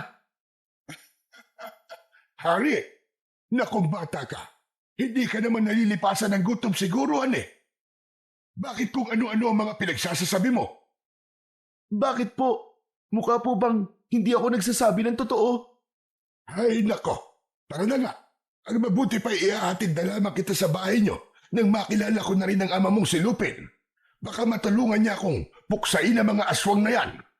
Marami na silang napapatay, kabilang ang manugang kong lalaki. Mabuti na lamang talaga at gumaling na ang aking anak sa sakit niya. Nagpatiuna na sa paglalakad si Lolo Teloy. Sabay dampot naman ni Neryo ng kanyang tungkod sa binagsakan lupa ng asong gubat na binato niya kanina. Habang ang kanyang dibdib ay para ng binabayo ng maso dahil sa pag-aalala sa kanyang ama. Hindi siya mapakali sa kanyang paglalakad, kaya naman hindi na siya nakatiis. Lolo Teloy, kailangan ko pa pong hanapin ang ama ko Nag-aalala na po talaga ako sa kanya. O sige, sasamahan kita. Tutulungan kitang hanapin siya. Pero kailangan ko munang dumaan sa bahay. Akma na sanang iaakbang ni Neryo ang kanyang mga paa nang bigla niyang narinig ang boses ng kanyang ama. Narinig din niya ang kaluskos at pag-angil ng mga asong gubat na parang may pinag-aagawan. Nanggaling yun sa madilim na bahagi ng kakahuyan. Lolo! Sa gawi pong yun, doon ko po naririnig ang kanilang mga angil. Angil! Hindi na hinintay ni Neryo ang iba pang sasabihin ni Lolo Teloy. Mabilis siyang tumakbo sa pinagmumulan ng ingay. Bumundol ang kaba sa kanyang dibdib. Ngunit nabigla sila sa nadatnang eksena. 10 mga asong gubat ang nakita nilang pinagtutulungan ang kanyang ama. Sugatan na ito at maraming dugo sa katawan. Tila pinagsakluban ng langit at lupa si Neryo nang makitang hindi na halos nakakagalaw ang kanyang ama dahil sa mga pangil na bumaon sa katawan nito. Wala na siyang inaksayang pagkakataon. Mabilis siyang sumugod sa mga asong gubat at isa-isa niyang pinaghahampas ang mga ito ng kanyang tungkod. Bawat palo ay bumabagsak ang mga ito sa lupa habang umaangil na parang nasasaktan. Hindi niya tinigilan ang mga ito hanggat hindi nasusunog ang mga katawan. Sa kanya hinila ang kanyang ama, papalayo sa mga nakahandusay na asong gubat. Tay! Tay, ano nangyari? Si Pestor, nasa panganib rin siya. Bigla kaming inatake ng mga taong nag-aanyong asong gubat. Mga aswang sila, anak. Tay, isasandal ko po muna kayo sa puno ng kahoy. Tatay? Tinawag mo siya tatay? Paano nangyari yon? Isa siyang leon. Lolo Teloy, siya po ang aking ama. Siya po si Lupin, ang hari ng kagubatan. Pero, Tumabi na po muna kayo, Lolo Teloy. Hindi po ako makakapayag na hindi nila pagbayaran ng ginawa nila sa ama ko. Mabilis na nilapitan ni Neryo ang mga nakahandusay na asong gubat sa lupa. Hindi pa man nakakatayo ang mga ito, ay galit na pinagpapapalo niya ang mga ito sa katawan. Magkakasunod na hampas ang kanyang ginawa. Bigla rin na tumulong si Lolo Teloy sa kanya at sa husay nito sa pakikipaglaban, ay mabilis din itong napatumba ang mga aso. Habang si Neryo naman ay panayang sulyap sa kinaroroonan ng kanyang ama dahil sa pag-aalala niya rito. Lalo pa at kitang-kita niya ang pagbulwak ng dugo sa mga sugat nito. Mga halimaw kayo! Ito na ang katapusan yung lahat! Ah! Parang tumigil ang oras sa biglang pag-ikot ni Neryo sa ere, hawak ang kanyang tungkod. Kitang-kita ang pagkalat ng kulay pulang liwanag sa paligid ng kagubatan. Mula sa kanyang sandata ay ubod lakas niyang ipinalo ito sa 2 asong gubat na tumatakbong pasugod sa kanya. Sa lakas ng epekto ng palo niya at pagbaon ng tinik sa katawan ng mga ito, ay halos maputol ang katawan ng asong gubat ng ito ay bumagsak sa lupa. Maging si Lolo Teloy ay hindi makapaniwala sa nakitang lakas ng tungkod at mutya ni Neryo. Parang mga kandila ang mga asong gubat nang matunaw ang mga ito at naglaho sa damuhan. Naging isang tubig ang katawan na may usok pang naiiwan. Sa kanya nilapitan ang kanyang ama, nahabol ang hininga habang nakasandal sa puno. Tay, huwag niyo po akong iiwan. Huwag kang mamamatay, nakikiusap po ako. Tinakluban ni Neryo ng kanyang palad ang mga sugat sa katawan ng kanyang ama para pigilan ang pag-agos ng dugo nito. Narinig din niya ang pagpunit ng matanda sa suot nitong damit at mabilis na itinali yun sa katawan ng kanyang ama. Mapipigilan ng tela ang pagbulwak ng dugo sa mga sugat niya. Pero kailangan siyang madala sa bahay para malagyan ng gamot ang mga sugat niya. Masama ang epekto ng laway ng isang aswang sa katawan ng leon. Kaya Neryo, tulungan mo kung maisampa siya sa likod ko. Kailangan nating magmadali. Opo, Lolo. Si Pestor, iniligtas niya ako. Natuklasan kong hindi siya totoong asong gubat. Huwag na po muna kayo magsalita. Nakikiusap po ako. Nang maisampa na niya ang kanyang ama sa likod ng matanda, ay mabilis na tumakbo ang mga ito papunta sa bahay ni Lolo Teloy. Si Neryo naman ay nakaalalay sa likod ng kanyang ama dahil mabigat ito. Kitang-kita niya ang pagpatak ng dugo sa lupa, kaya mas lalo siyang nag-alala. Panay din ang linga niya sa paligid ng kanilang tinatahak na daan dahil nagbabakasakali siyang makikita si Pestor. Pero ang mga kasama na lamang ng mga ito ang nakita niya. Nakahandusay yun sa lupa habang wala na ang lamang loob, kaya naisip niyang baka napahamak na rin si Pestor. Anak, si Pestor, kailangan mo siyang mahanap at wag mo siyang sasaktan. Alam ko na kung bakit siya nagagalit sa akin. Huwag na po muna kayo magsalita, Tay. Mamaya ko na lamang po siya hanapin. Kailangan na muna niyong magamot. Ilang oras din ang itinakbo nila, marating lang ang bahay ng matanda. Ngunit di bakas ni Pestor ay wala nang nakita sa daan si Neryo. Mas lalo siyang nataranta nang makita niyang lumaylay na ang ulo ng kanyang ama. Diretso ang pagpasok nila sa loob ng bahay ni Lolo Teloy, habang may pagmamadaling inihiga ng matanda si Lupin sa katre. Halos kumalat sa sahig ang mga kagamitan ng matanda sa paghahanap ng igagamot sa kanyang ama. Kita niya ang paglapit ng babae sa kanila habang nakaawang ang bibig ng babae. Kung hindi siya nagkakamali, ito ang anak ng matanda na si Belinda. Mabilis na tumakbo ang babae palabas ng bahay nang makita nito ang dugo sa katawan ng kanyang ama. Nawalan lang ng malay ang tatay mo. Hawakan mo ang kagamitan ko sandali para madali ko malapatan ng pangunang luna sa mga sugat niya sa katawan. Iba talaga ang epekto ng laway ng aswang. Lolo Teloy, sabihin niyo po, mabubuhay pa po ba ang tatay ko? Hindi lang ako sigurado. Dahil sa nakikita ko, matanda na siya. Matanda na siyang leon. Mahina na ang panlaban niya sa lason. Si Aling Belinda po ba ang babaeng nakita ko kanina? Kailangan niyo po siya sundan. Mukhang natakot po siya sa dugo. Oo, Neryo, tama ka. Takot nga siya sa dugo dahil sa nangyari sa kanyang asawa.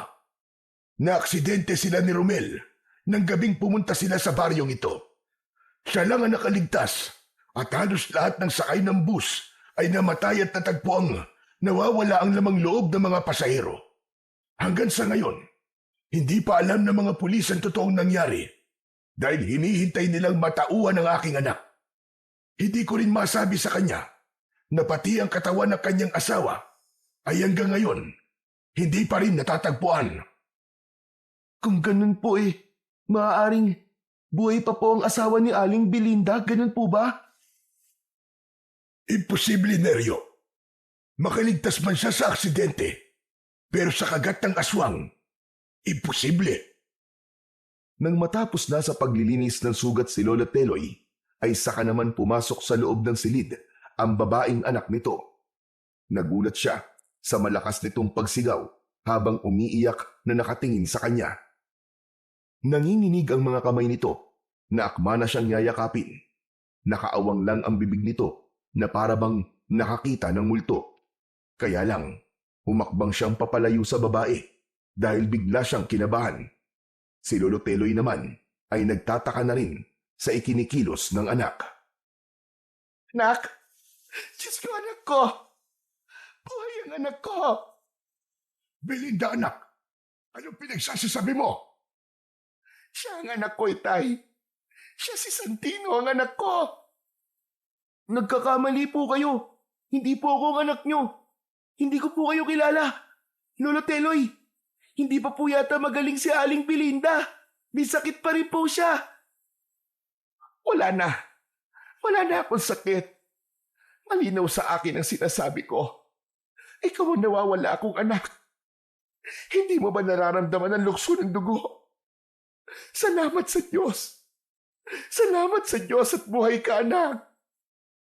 Huwag niyo po akong yakapin, sandali lang. Iba po ang tatay ko. At hindi niyo po siya kamukha. Hindi po kita ina. Matagal na pong patay ang nanay ko. Hindi, anak. Hindi. Anak kita, maniwala ka. Alam ko yon. Nararamdaman ko ikaw ang anak ko. Bitiwan mo si Neryo, Belinda. Wala kang ebidensya na magpapatunay na siya nga ang anak mo. Anak ko siya, Tay. Patunay ang nunal niya sa leeg. Hindi ako maaaring magkamali. Anggol pa lamang siya nang magpasya kami ni Romel na umuwi sa lugar natin. At ang leon na nakahiga sa katre niyo, Tay, siya ang dahilan kung bakit kami na-aksidente. Malinaw na sa akin ang lahat. Naalala ko na siya. Naalala ko na siya ang dahilan kung bakit bigla kami bumangga sa malaking bato. May kaaway ang leon na yan at biglang tumakbo sa kalsada. Tanda ko, Tay. Ang batang ito, siya ang anak ko. Siya si Santino. Bitiwan niyo po ako. Hindi po ako naniniwala sa inyo. Si Tatay, siya lamang po makakapagpatunay na walang katotohanan ng mga pinagsasasabi niyo. Tuluyan na ngang napalugmok sa sahig na gawa sa kawayan si Aling Belinda habang habol ang sariling hininga dahil sa labis na pag-iyak. Kitang-kita niya ang awa sa mga mata ni Lolo Teloy nang yakapin nito ang anak. Habang si Neryo naman ay naguguluhan sa mga nangyayari. Panay ang sulyap niya sa nakahiga niyang ama. Nalilito siya kaya hindi niya namamalayang tumutulo na pala ang kanyang mga luha. Habang nakatingin siya sa humahagulgul na iyak na si Aling Belinda, hindi niya maipaliwanag ang sakit na nararamdaman niya habang nakikitang umiiyak ang babae. Parang pinipiga ang puso niya ng mga oras na yon. Panay ang tawag nito sa pangalan ng anak. Huminahon ka na muna, anak. Pasensya ka na. Hindi ko talaga alam na may anak kayo ni Romel. Siyang na taon ni Tay. Ganon katagal ako nawala sa tamang pag-iisip. Dahil hindi ko kinaya ang mga nangyari. Tandang-tanda ko ang itsura ng leon na yan. Dahil pumasok pa siya sa loob ng bus. Tinangay niya ang aking anak habang nakabalot sa kanya ang lampin na pag-aari ni nanay. Tay, maniwala kayo. Anak ko ang batang yan. Ako ang ina niya. Nararamdaman ko yun. Alam ko na siya ang aking anak. Pero mahirap para kay Neryo ang tanggapin ang mga sinasabi mo. Hindi siya ordinaryong bata na lumaki sa magandang kapaligiran. Ang kilos niya ay parang sa leon na. Hintayin nating magising ang kanyang ama na si Lupin. Sana nga ay magising pa siya.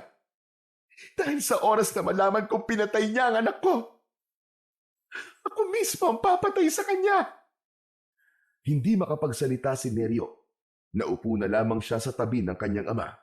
Umaasa siyang magsasabi ng totoo ang kanyang ama.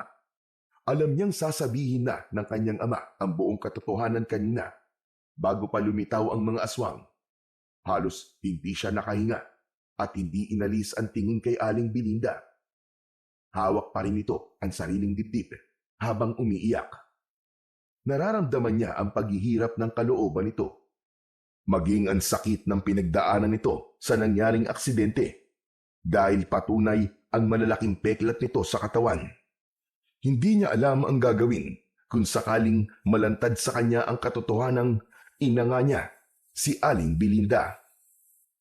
Matyagang nagbantay si Neryo sa tabi ng kanyang ama hanggang sa gumalaw si Lupin sa pagkakahiga nito. Napaunat sa pagkakaupo si Neryo at naluluhang nahawakan ang malamig na paa ng kanyang ama. Tay? Anak, nasan tayo?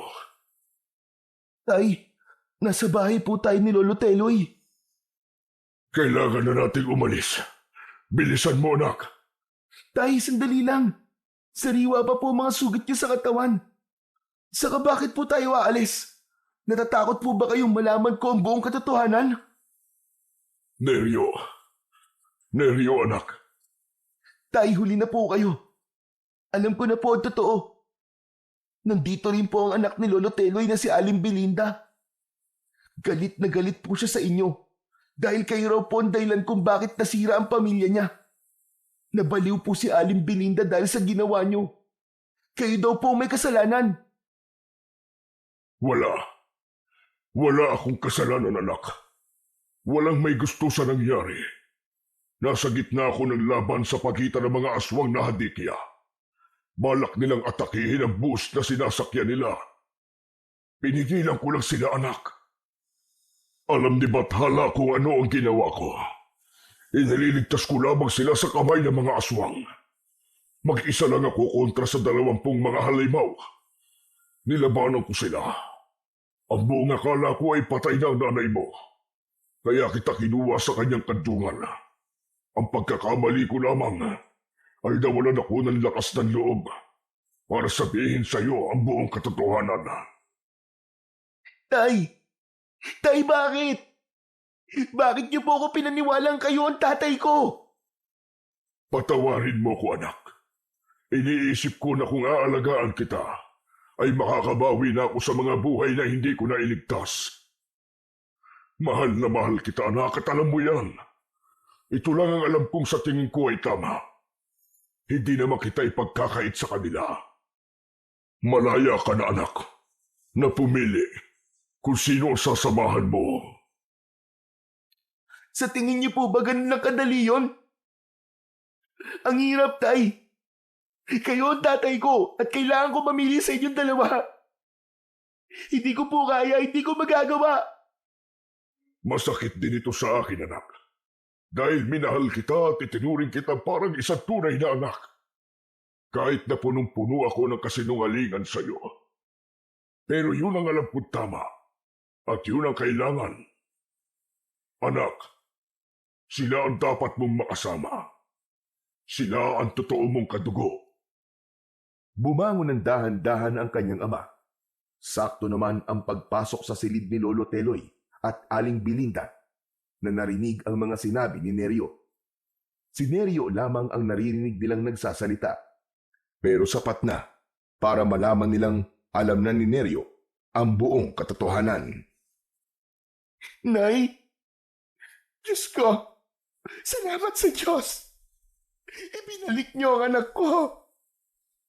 Nay, kayo raw po ang nanay ko. Oo, anak.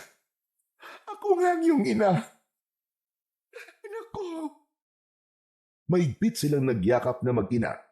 Napaluhod sa sahig si Lolo Teloy sa labis na kasiyahan, habang si Lupin ay tahimik na napaluwa sa isang tabi.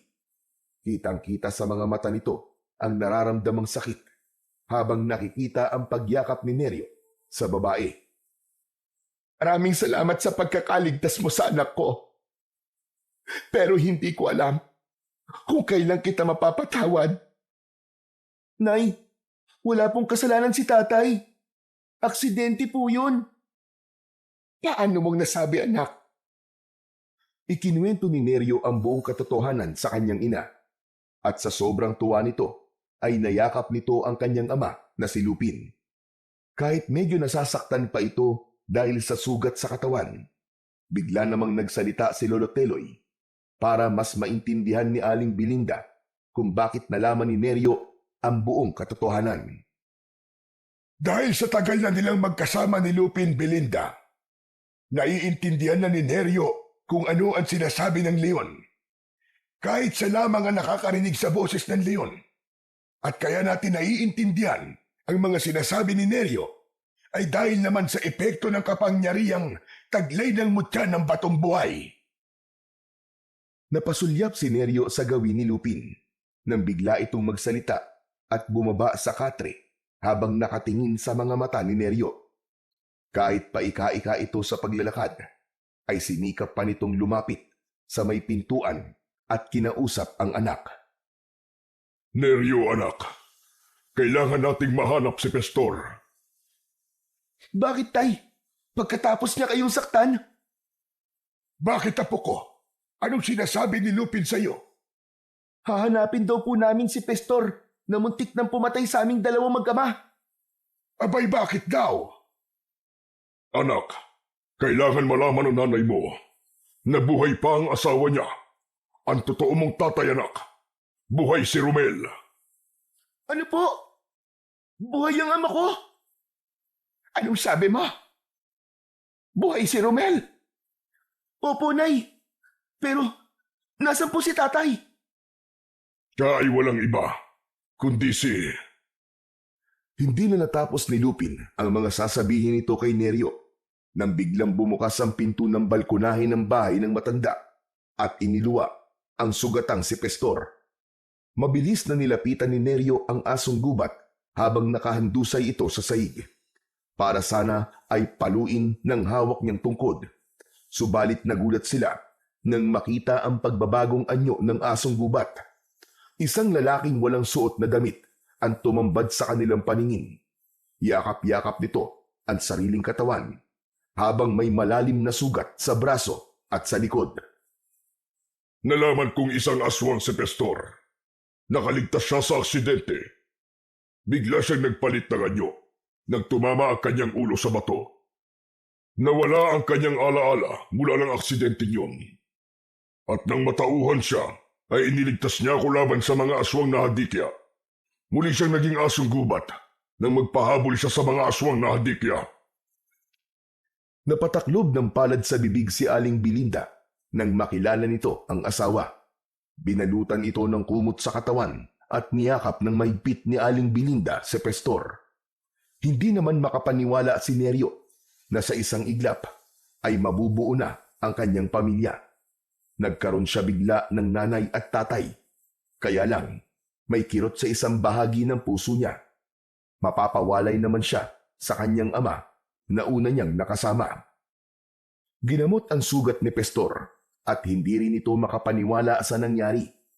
Nalaman nilang kaya hindi nagpalit sa pagiging tao si Pestor dahil nanatili na lamang sa alaala niya ang pagiging isang asong gubat. Kaya naman, nang bumalik ang alaala nito, ay saka lang ito naging tao. Naaalala rin niya ang mga pinaggagawa niya kay Neryo at sobrang nitong pinagsisihan at tumingi siya ng tawad sa kanyang anak. Naiintindihan ko po, Tay. Kayo po ang ama ko. Kung ganon, ay nahawa ng pagiging aswang si Pestor. Ikaw man si Pestor o Romel, masaya akong nabuo na ang pamilya natin. Wala akong sasabihin sa mga pulis tungkol sa totoong nangyari. Totale, naubos na naman ninyo mga aswang sa baryong ito. Yun na rin ang magsisilbing katahimikan sa lugar na ito. Gagamutin kita, Romel, ay Pestor, para matanggal na ang hawa ng pagiging aswang mo. Ang mahalaga ay hindi ka pa naman yata nakakatikim ng karne ng tao. Hindi po, dahil hindi hinayaan ng Diyos na makapanakit ako ng tao at masaktan ang anak ko. Kinabukasan ay magkasamang inihatid ng mag-anak si Lupin papunta sa gitnang kagubatan. Malungkot itong nagpaalam. Mahigpit na niyakap ni Neryo ang kanyang ama sa katawan nito. Para na siyang nauupos na kandila dahil sa sakit na nararamdaman. Hindi niya kayang magkalayo silang dalawa ng kanyang ama. Tay, Sige na anak. Lagi mo lang tatandaan na mahal kita. Paalam anak. tay, huwag niyo po akong iiwan. Maraming salamat sa pagpapalaki mo sa anak ko, Lupin. Pwede bang huwag ka na lamang umalis? Isang pamilya na tayo. Anak, sabihin mo sa iyong ina na ako ang magpapasalamat sa kanya dahil pinatawad niya ako. Tay, hindi ko po kayang mapawalay kayo sa akin. Pero matatakot ang mga tao sa akin, anak. Baka saktan lang nila ako dito at dalhin sa kulungan ng mga hayop. Nay, tay, ang sabi po ni Ama, baka daw po saktan siya ng mga tao kung mananatili siya dito sa atin. Kung yun lamang ang inaalala mo, kaibigan, kami ang sasama sa'yo. Tutal, sanay na rin naman ako mabuhay sa gubat. Ako naman pabor sa akin kung sa gubat na tayo titira. Dahil malapit sa halamang gamot, madali kitang magagamot, Pastor. Ako naman po, kung saan sasaya ang pamilya ko, doon din ako. Tay, narinig po ninyo. Sasama daw po kami lahat sa bahay natin, Tay. Magkakasama-sama na po tayo nila nanay at tatay doon po sa bahay natin sa gitnang gubat. At hindi lang yun, may bonus pa kayong mabait na lolo. Nagtawanan ang mag-anak. Masaya silang sumama sa tirahan ni Lupin. Nagtayo sila ng maliit na dampa sa gubat at namuhay ng tahimik.